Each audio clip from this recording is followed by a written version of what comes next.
Welcome, listener, in the shadows. We bring stories into the light. Join me as we explore the encounters no one speaks of and the things that watch from the dark. We found the ocean was empty inside. The Hollow Sea, Chapter 1. The sea doesn't move. I don't know if anyone will ever hear this. The recorder keeps cutting out, and the static has started to sound like breathing when I play it back. Still, I have to try. If there's any chance these words drift further than I will, then maybe someone will understand what we saw and why we never should have stopped the boat. It started on the 11th day of the route. A shipping job, nothing glamorous, just steel boxes stacked tight, the smell of diesel on everything we touched, and a crew of men too tired to fight but too restless to sleep. The Pacific was our world. Endless water, shifting moods, the sky pressing down like a second ocean. You stop thinking about the horizon after a while because it never gets closer, never changes. But that morning, it did change. The first thing I noticed wasn't what I saw, but what I didn't hear. Normally, even on calm days, the ocean speaks, the slap of water against the hull, the rise and fall of swells, the endless hiss of waves tearing themselves apart somewhere just out of sight. That morning it was silence, a thick silence like cotton stuffed into your ears. I walked out on deck with a mug of burnt coffee and froze. The sea had gone flat, not calm, not glassy, flat, like it had been cut. A ruler straight line where the ripples should have been, the swell sheared off mid-gesture. The water didn't shine or move.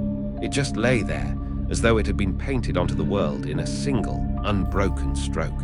At first I thought it was some kind of oil slick, maybe a strange current, but the patch spread for miles. We could see it out ahead, a mirror with no reflection. And here's the part I hate remembering. When I leaned over the rail and looked down, it wasn't water looking back. It was darkness. Not just shadow, not just depth, a darkness that sounded hollow. That's the only word for it. You could hear it, faint, like someone knocking around inside a vast, empty chamber. The sea shouldn't echo, but that one did. The captain ordered us steady. He didn't like it either, but he was the kind of man who thought strange seas were still seas. Just water, he muttered. Always just water. But his eyes never left that line where the real waves ended and the flat began. We should have changed course. We should have gone around. But the ocean doesn't give you space to hesitate. And soon enough, the bow of our ship was cutting into that stillness, slicing it open like fabric. That's when the sound began. A slosh deep under us. Heavy, deliberate, like something turning over in a flooded room. Then another, sharper, a knock against metal, except it was below, under the impossible flat. And I swear, though no one will say it out loud, that knock was answering ours. Chapter 2. The Flat Sea. I keep telling myself I should have said something sooner, should have spoken up when the water first went quiet. But it was so gradual, so subtle, like a candle burning down without you noticing until the whole room is dark. We were maybe 3 miles into it, the flat stretch. The horizon looked wrong, like someone had pressed an iron to the ocean and smoothed the ripples out. The swells behind us still moved. I could see them rising, glittering under the sun. But once they reached this patch, they just folded down, flattened, as if the sea itself was saying, "Not here." The others laughed it off at first, said it was some weather pattern, some dead calm like you hear about in sailor stories. But I knew better. I could feel it, that silence that isn't really silence. The boat made noise, our engine thumping, the creak of rope, a gull wheeling far overhead. But beneath it, or maybe underneath us, there was this hush, a lid pressed tight. You don't notice how alive the sea is until something kills the sound. Usually there's a churn, a whisper of foam, the constant flecks of water against hull. But here, when you leaned over the rail, it was like leaning over glass. No lap, no splash, just absence. Someone tossed a wrench overboard just to see. It didn't sink right. It broke the surface, fell slower than it should have, like it wasn't water at all, but a thin skin stretched over something deeper. The sound it made, God. It didn't plunk, didn't splash. It rang, hollow. And then, after a breath too long, it echoed back. Not from the air, not from the open sea around us. From beneath. It was faint, but I swear on my own eyes and ears it was there. A reverberation. like the ocean was a cavern and we were just skimming its ceiling. The captain said nothing. His jaw worked, his hands tighter on the wheel. The crew muttered theories, half joking, half afraid. But I saw how none of us leaned over the edge again. The sun was sliding lower, bleeding that strange gold across the unbroken sheet of sea. And the farther we pressed in, the more it felt like we weren't sailing on anything at all, but over something vast, waiting. I keep thinking of that sound, that metallic, ringing hollowness, the echo from under our feet, like something heard us knock, and knocked back. Chapter 3. I don't know how long we've been out here. The days blur when the sea doesn't move, when the horizon never shifts. I only know it's been long enough for us to start doubting ourselves, long enough for the stillness to work its way under our skin. We wake each morning to the same glass water, the same quiet air, the same sun climbing an unchanged sky. No swells, no tides, not even a lazy breeze across the deck. The engines churn fine when we test them, but moving forward feels like dragging a finger across polished ice. It leaves no mark. When I check our charts, it's like the coordinates are mocking me. They insist we're still on course, still pushing forward, but all I can see is the same flat, endless pane of ocean. The sea doesn't behave. That's the simplest way I can say it. Sometimes when I lean over the rails, I swear I see faint ripples spreading away, only to vanish before reaching another inch, like they're being erased. Other times I hear the sound of movement, the liquid slosh of disturbed water, but when I look, there's nothing. No spray, no shift, no proof. Last night, I dropped a wrench overboard by mistake. It didn't fall right. I know how things sink. I've lived half my life on ships. I've watched men's boots slide off decks. I've seen crates crack the surface like gunshots before dropping into the deep. But when that wrench left my hand, the sea didn't take it. It pressed against the surface as if the water were a skin stretched tight, quivering. Then it slipped through. Not down, not sinking, just gone. Like a hand reaching through paper, the surface folding around it and then smoothing flat again, leaving nothing. The crew is trying to hide their nerves, but it's leaking out in their habits. Morrison smokes 3 times as much as usual, his lighter clicking in the quiet, a nervous metronome. Vasquez keeps looking at the sky like she expects a storm to form any second, though the clouds don't move. Even Kaito, who's been at sea longer than all of us, won't stand by the rails anymore. He avoids the edge like something might be waiting to drag him over. The sea feels like it's watching. That sounds insane, I know. But sometimes when I look down, I swear I can see faint shadows under the surface. Not fish, not whales. They don't move like anything alive. They hold still, perfectly still, like shapes etched into the hollow. Sometimes they're large, sometimes small, but never familiar. And if I stare too long, I start to feel them staring back. There's something underneath. I don't know what. But the longer we linger, the more certain I am that we've wandered onto a surface stretched over a mouth. And the mouth is waiting to answer. Chapter 4. The first knock. I think tonight was the first time it answered us back. It wasn't much, just a sound. A faint, hollow noise from under the water, like someone tapping the underside of a table. But the thing is, we're not supposed to hear anything like that. Out here, on the ocean, the sea swallows sound whole. You can drop a wrench overboard and never hear the splash. You can shout yourself raw, and the wind will carry it away before it hits the water. But tonight it came from beneath us, clear as if there was nothing between us and it at all. I should start earlier. We'd been drifting for hours.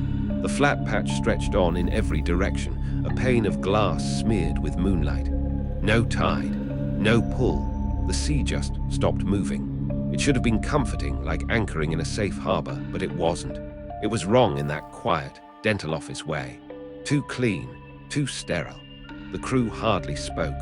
I caught Raymai checking the fuel gauges twice as often as usual, as if running the numbers would reassure him that we weren't already sinking. Don kept humming under his breath, tuneless, jagged, like a needle skipping on a record.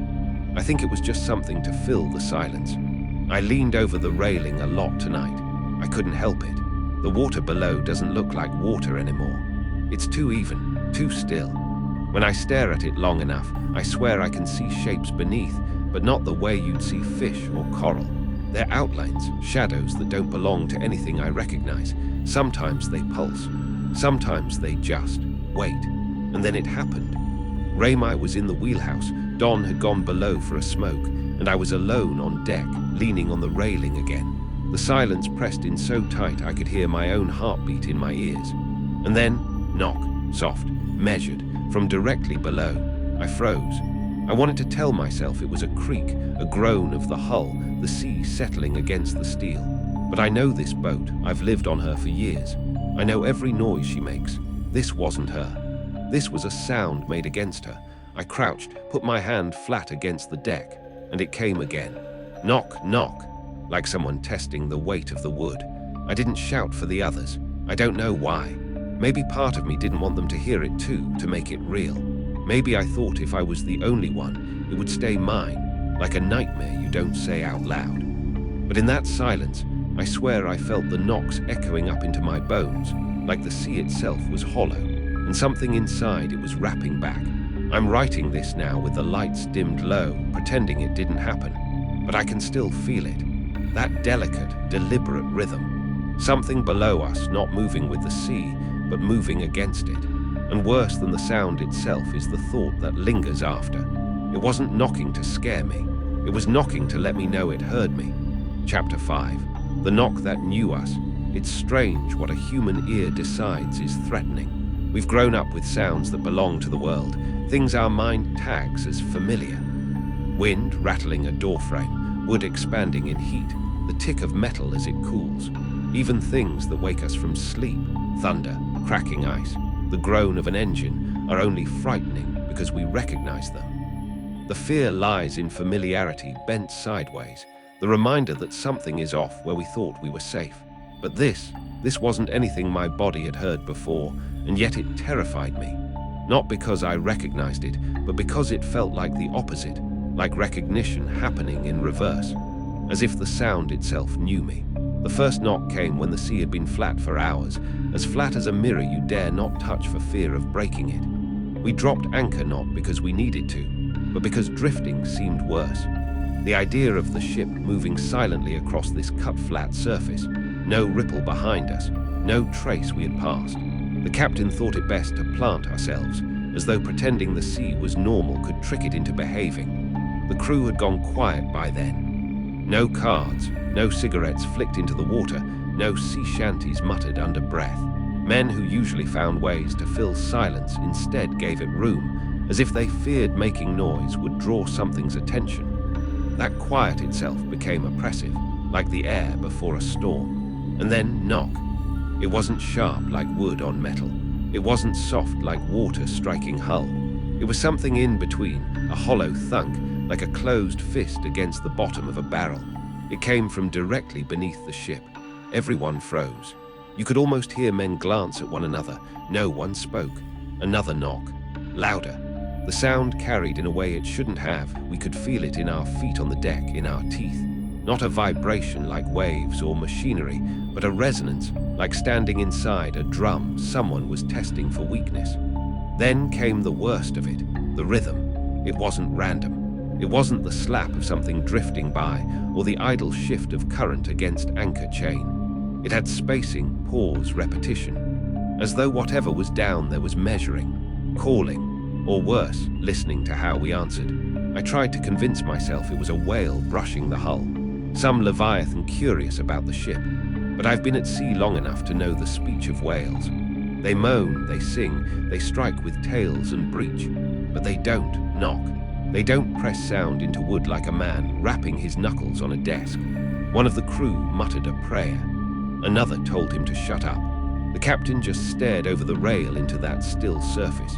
His face was pale and furious, like he wanted to curse the water but couldn't find the words. Then knock, knock, knock. Faster, urgent. From below, the silence that followed was unbearable. It didn't feel like the absence of noise. It felt like someone was waiting for us to answer. I don't know if it was meant for the ship or for us.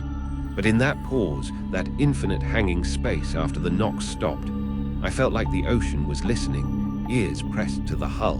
And I hated the way it made me think of a door, because doors open. Chapter 6.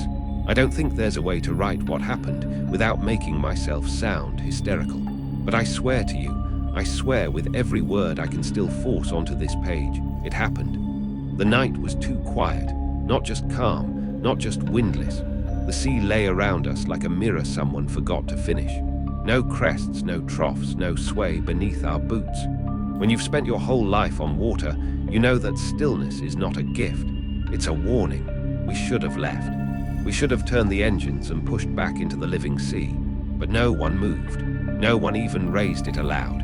It was as if the flat water had stilled us too. And then it came. The first sound was a knock. Small, sharp, like something tapping the hull from underneath. We froze. Every man looked at the boards under his feet, as though the sound had passed through his bones. The sea shouldn't carry knocks like that. Noise disperses, gets lost in the vast body of water. But this came up through us like a voice rising from a well. Another knock, heavier, directly beneath. I could feel the vibration through my soles, a weight pressing, striking, like the sea itself had hands. Then 3 in a row, a rhythm, not random, not waves, a deliberate knocking. Our engineer eye whispered, "It's hollow." He wasn't wrong. Each strike wasn't muffled by depth. It echoed, resonated like a cavern. Beneath us, beneath this cut-flat sea, there wasn't water at all. There was space, and something was in it. We crowded the portside rail, leaning over into the black glass water. No ripple spread from us. No reflection of our faces, either, just a void swallowing the starlight. And then I saw it. Not a shape, not yet. Just a movement in the water that had no business moving. The flat, still surface pushed upward. Not a wave, not a swell, but a bulge, as though something inside the hollow was pressing against the ceiling of the world. The bulge slid beneath the ship, slow, deliberate, dragging a groan out of the hull. I swear I heard the water stretch. Then came the breach. The knock became a shuddering blow that rattled every beam, every pipe, every bolt. The whole deck lurched as though lifted by something vast. We staggered, grabbing the rail, the mast, anything to keep upright. And then silence. The bulge subsided. The knocking stopped. The sea was flat again, smooth as glass. But the silence now was worse. It was the silence of something listening. We didn't speak for a long while. And when we did, we spoke only in whispers, as if anything louder might call it back to the surface. And now I can't stop thinking, what knocks back from underneath an empty ocean? What can survive in absence? Chapter 7, The Hollow's Breath. I don't know how to tell you this without sounding as though I've lost myself, but that night, the night after the breach, there was something in the air. Not just in the water, the air itself. It was like the sea had exhaled, and we were the ones breathing it in. The crew were restless. Men who'd worked 20 years at sea couldn't sit still, kept pacing the deck like animals sniffing a storm. The lanterns swung overhead, though the air was dead calm, not a whisper of wind. The ropes hung slack, yet the sails creaked like something heavy brushed against them. I lay awake in my bunk, not sleeping, not even close. The sound was everywhere. Not the knock this time, not the hollow slap we had grown grimly accustomed to. This was softer, wetter, a lapping that didn't belong, like waves folding against the inside of a jar. It didn't come from outside the hull. It came from the very air around us, as though the ship itself was sloshing with invisible water. Then, breathing. You think you know the sound of it. You've heard men wheeze in their sleep, lungs groaning with whiskey or smoke. This wasn't like that. This was a tide dragging itself through lungs as vast as caverns. Deep inhalations that seemed to pull at my ribs, like my chest wanted to join in against my will. And when it exhaled, the lanterns dimmed. They didn't flicker, they diminished, their glow retreating as though pulled down into the floorboards. Some of the men tried to pray. I heard it under their breath, muttered Latin from lips that hadn't moved in reverence for years. Others whistled tunelessly, sailors' tricks against bad luck, but the sound warped in the air. I swear by the salt in my bones, the whistles came back wrong, pitched lower, echoing as though they had been dropped down into the sea itself and returned drowned. I stepped onto the deck. I wish I hadn't. The horizon was gone. I don't mean it blurred or the fog rolled in. I mean it vanished. The edge of the sea, every direction, simply ceased. We were adrift in a circle of faint starlight, nothing beyond it. like being inside the bowl of an enormous eye. When I leaned against the railing, I could hear it clearer. The breath, not above us, not below us, through us. A vibration that crawled the length of the ship, rattling every rivet, every nail, every stitch in the canvas sails. And then it answered, not with a word, not even with a knock. The sea drew inward, yes, inward, and the whole flat surface trembled like a taut sheet. Then, for one terrible instant, the ocean below the ship sank, pulling away from the hull. I saw it, saw the keel hanging naked in open air above a darkened hollow. There was no water beneath us, only absence, a pit lined with glassy echoes. The water surged back, slamming us nearly broadside. One of the crewmen fell overboard, snatched too quick for even a cry. The surface folded over him, no splash, no ripples, just gone. But here's the part I cannot forget. When the water sealed itself flat again, I swear I heard his voice. Not screaming, not begging, just whispering, as though he'd joined the breath below, already hollowed out, already part of whatever lives there. That's when I realized, this thing doesn't need to rise from the sea to take us. It only needs to breathe. Chapter 8. I don't know how to make you believe me. I've tried to be careful, to hold back my hand and measure each word, so this doesn't sound like fevered rambling from a half-mad sailor scribbling into a salt-soaked log. But tonight, no, this morning, time blurs here, I saw it. We all did. The hollow sea finally showed us what it keeps. It began with the surface itself. Imagine the ocean behaving not as water, but as something painted, stretched taut over a frame. A thin skin pulled across a mouth. That's what it was, a membrane. And as the sky dimmed, you could see it flex, swell, and sink like something breathing just beneath. The water did not ripple outward. It did not spray. It moved only as if the breath came from below. The sound was low at first, a suction, a pulse that made the deck shiver.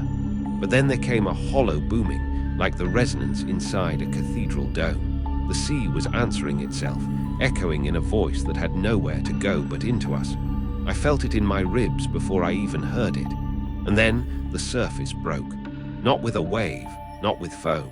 It peeled open like lips parting, a perfect circle yawning wider and wider, the flatness unzipping into a throat. And from within that depthless dark, light bloomed. Not from the sky, but from below.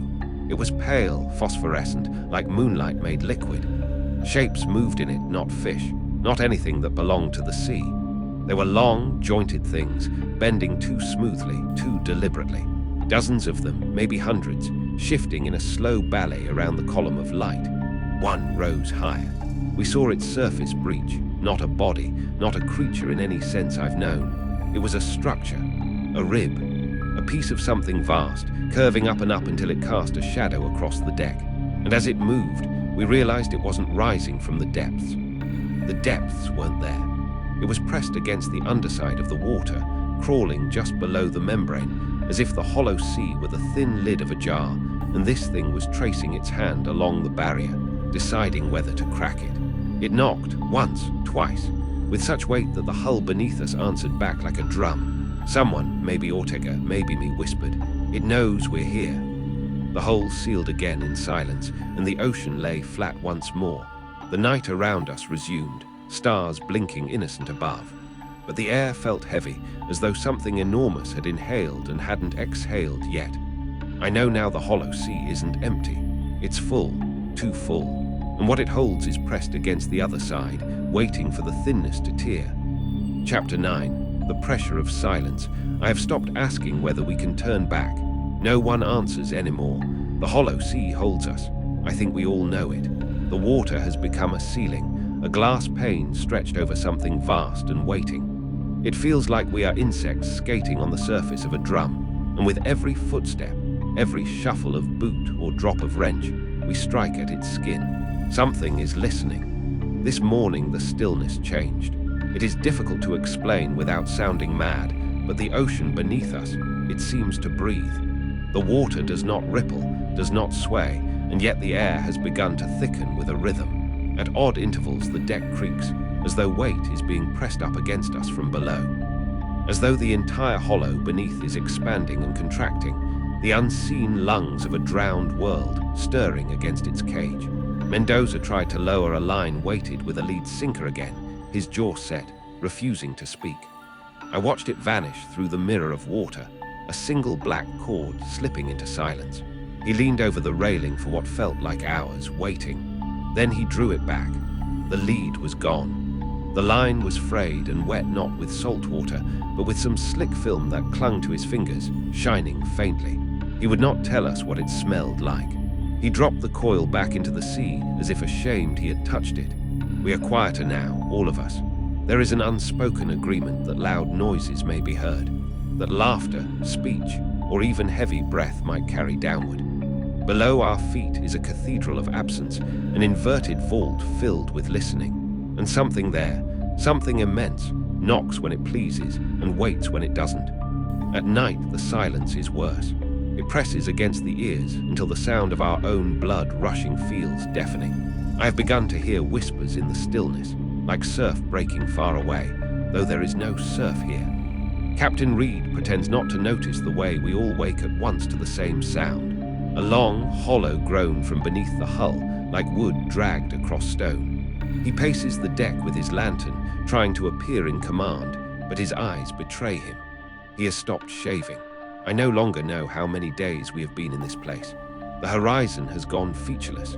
The stars above feel blurred, and when I look too long, they shimmer like the reflection of something looking back. The hollow sea is deepening in us. The quiet has seeped into our bones, has worn away at memory. We live in whispers now, in glances. The longer we float here, the more it feels as though we are not waiting for something to rise, but for the surface itself to give way, to fold beneath us, and let us fall into the hollow mouth of the ocean's absence. I am afraid the sea is not merely beneath us anymore. I'm afraid it is inside. Chapter 10. The Shattering. I don't know if you've ever grown used to silence so complete that it begins to feel like a fabric stretched around you, pulled taut. That's what the hollow sea had become for us. The flat water, the breathless air, the endless, terrible hush. It wrapped around our ship like a glass jar inverted over a candle flame. We couldn't hear wind. We couldn't hear current. Just our own muttering, our own coughing, our own dread. But silence is fragile. And tonight, I think we broke it. It began with something small, though nothing in this place feels small anymore. One of the crew, Rodriguez, leaned over the side, spitting into the sea. Just a nervous human habit, a small declaration of defiance against the nothingness. But the spit didn't sink. It didn't ripple. It simply rested there on the surface, a perfect little glass bead, like the water itself was a sheet of polished obsidian that refused to be pierced. And then movement. Not waves, not ripples. The surface breathed. It inhaled, exhaled, a widening circle pushing out from the point where his spit had landed. The sound it made wasn't right. It wasn't a splash or a slosh. It was a throat clearing, a sound like liquid shifting inside a body too vast to comprehend. We stood there, transfixed, as if every one of us had been waiting for this moment, for the stillness to finally crack. The first strike came a minute later. Something below knocked the hull, a hard, hollow blow like knuckles rapping on a coffin lid. Once, twice, then silence again. I swear I felt it shudder through my bones more than I heard it. Captain didn't say a word, didn't shout orders, didn't pretend anymore that this was still just water. He just held the rail with both hands and stared down into the black, his knuckles white, his breath shallow. The crew broke first. A few scrambled for tools, for makeshift weapons, as if any wrench or length of pipe could defend against the immensity beneath us. One began to sob. Another laughed, high and broken. I tried to still my own shaking hands long enough to write, to anchor myself in words before panic could untether me too. Then came the worst of it. Not the knock, not the breath, not the shift in the water, but the sound of voices, faint, drowned, like a radio signal bleeding through the hull from somewhere impossibly deep. They were not words we could make out, not language we knew, but the cadence was unmistakable, low, resonant, muttering, as if a congregation of unseen throats whispered just beyond the black glass beneath us. A service in the hollow below. The stillness is broken, and now I think nothing will ever be still again. Chapter 11. The Glimpse. I do not know if my words can capture what we saw. Even now, memory feels like a rotten board beneath my feet. Every time I try to put weight on it, it flexes, bends, threatens to snap. But I will write it. I must. Because it wasn't imagination. It wasn't the sea playing tricks. The stillness had begun to betray itself. Ripples, impossibly slow, like the roll of a hand under stretched fabric. The crew moved quietly, speaking less, as though the very air above that hollow stretch of water punished sound. It was Martinez who first leaned over the port rail, flashlight in hand, and hissed my name. The beam cut down into the black flatness, not piercing but smearing against it, like paint on glass. And then the surface quivered, not from wind, not from our vessel, from beneath. Something enormous shifted under us, not a fish, not a whale. The echo of it filled the hull with a low groan, as though the steel was being remembered by something older, deeper. Then it rose, not fully, never fully, just enough. The flat water bulged, cracked with a thin line of froth, and something pale brushed the surface. At first I thought it bone, then salt, then no. It was not meant for us to identify. Smooth and curving, vast, but jointed wrong. It flexed as if tasting the air, and then dipped again, leaving behind a sucking ripple that rolled out in perfect silence. The sound came after. A hollow booming, not from outside, but within the water itself, as if the sea were a drum and something had struck it from below. Each impact reverberated into our chests, shaking teeth, rattling the bolts in their sockets. We should have pulled back. God knows, we all knew it, but nobody moved. The captain stood frozen, hands locked white around the rail. Martinez whispered a prayer, and I, fool that I am, I leaned closer, drawn by the awful compulsion of knowing. And then the eye. It opened beneath us like a moon unshuttered. Not round, but long, a slit through which a dull silver light seeped up. The water magnified it, made it endless. And when it moved, slow as the earth itself turning, the world above us bent. The sky seemed to warp around the edge of that gaze, folding and flexing, as if it had never been meant to rest on this part of the ocean. I cannot shake the impression that it did not look at us, not individually, not as men. It looked through us, past us, into the soft frailty of everything human. And then it closed. Just like that, the flatness returned. The silence swallowed itself whole. The deck groaned as if relieved. And we were left staring at one another, pale-faced, all pretending we hadn't seen. But we had. Something lives in the hollow sea. And tonight, it let us know that it lives. Chapter 12, The Hollow's Wrath. I will never again mistake silence for safety. Not after this. Not after what the sea showed us tonight. It began at dusk, the horizon bruised in purples and coppery reds, but still flat. Still as glass. The sea refused to move. And yet every one of us could feel the heaviness in the air, like something waiting for permission to tear itself free. We thought the storm would come from above. That's how storms always announce themselves. Blackening sky, rolling thunder, wind's sharp teeth cutting down sails. But this storm came from below. The first strike hit with the weight of a cannonball, rattling the hull with a boom that came not from the impact itself, but from the emptiness beneath. A hollow reverberation, a drumbeat echoing through the timber as though the ship had been set down upon some gigantic, cavernous stage. The crew stumbled, cursing, steadying themselves. Another strike, then another. A pounding rhythm, irregular, uncoordinated, as if a dozen hands were battering the floor beneath us, knocking, demanding, rejoicing.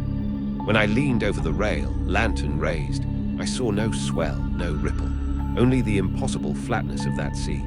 Except now, the light caught something beneath the surface, shadows where no depth should exist. Shapes shifting in the black, massive and ungraspable, sliding under us like the shadows of whales, only wrong. The water made no distortion, no bulge or swell as they passed. They left no wake. Then the deck pitched. The sea itself had heaved, not upward, but inward, a pull, dragging us toward its belly. A sucking convulsion, the surface bowing down, threatening to swallow the vessel whole. For the first time in days, water moved, and it moved with a violence that had no wind to justify it. The sound that followed was not thunder, but a groan, a cavern opening.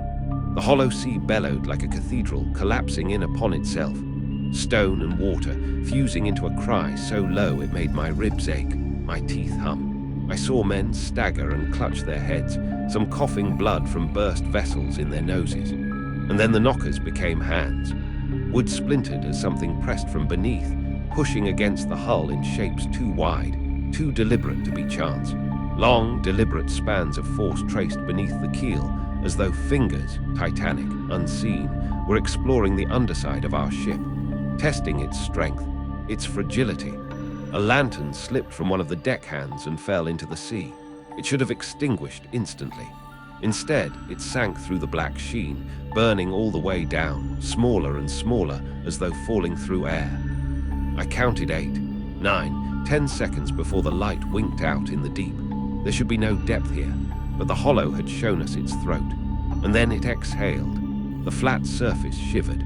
A sheet of water rose up the sides of the hull, rushing the deck in a single, solid wave, cold and heavy as lead. Men screamed, clawing for grip as the ocean drowned the deck. But the water didn't behave like water. It clung, draped, sliding with the weight of tar, smearing across us like the tongue of some great beast before slipping back overboard in one smooth motion. I swear I felt it pause on me, holding its weight on my shoulders, heavy enough to make my knees buckle before peeling away. It left my skin raw and burning, as if the sea had memorized me. The sky gave us no storm. The air gave us no thunder. The storm came from beneath, and it is not finished. Because the last thing I heard as the hollow sea released us was a sound no storm could ever make. Not a groan, not a crash, but a voice, a low, cavernous chorus rising up through the hull, chanting in the language of tides that never were. And I think, God forgive me, it was welcoming us. Chapter 13, Aftermath. I should be dead. I should be waterlogged flesh, heavy in the gut of this hollow sea, ribs split open like driftwood. But I am still here somehow. The storm broke, and it was no storm of weather. No lightning, no rain. Only the sea itself, flat until it wasn't. Flat until it buckled like glass shattering, waves moving in jagged angles instead of arcs. The hull of our ship did not rise and fall, but lurched, like it was standing on a trapdoor that wouldn't close. The sound was unbearable, like an organ played from underneath us, air and water howling through a hollowed throat. Then it stopped. I don't know how long we clung to what was left of the deck, screaming, praying, choking on salt. When the echoes finally died, the sea returned to that same cursed stillness, as if nothing had moved at all. But the ship is broken now. The mast is sheared, the railings torn. Whole pieces of the stern are simply gone, as though bitten off. The men are quieter now, not calm, quiet, like children after they've cried themselves hoarse. Faces grey, eyes staring anywhere but the water. No one speaks of the shapes they swore they saw rising in the spray. No one dares name the pale limbs or the mouths that opened soundlessly below. But I saw. God help me, I saw. The water around us looks cleaner now, too clean. It gleams in the sun like polished stone, reflecting back a world that feels thinner than before, as if the sky itself has been scraped against glass. And beneath that glass, there are no shadows. Only a pale glow, like something vast and sunken, is breathing under the surface. We've lashed what wreckage we can into a raft, though it feels absurd, like strapping twigs together to fight a tide that isn't water anymore. The men ask me what we do next. I cannot answer. Every direction looks the same. No horizon, no swells, no promise of land. Just the endless sheen of the hollow sea, stretching outward like an inverted cathedral, built not to honor God, but to remind us what came before him. Every groan of the board sounds wrong now. Each creak seems to echo downward, through the planks, through the stillness, into that yawning chamber beneath. And sometimes, when no one else is speaking, I hear something knock back. Not hard, not angry, just waiting. And I know this is not the end. This is only the breath between. You made it back for now. But the things in the dark never truly leave, do they? They watch, they wait, and perhaps they remember you now too. If you want to hear more, if you dare to listen again, step back into the shadows. Like the video. Subscribe, but know this. Some doors once opened do not close so easily.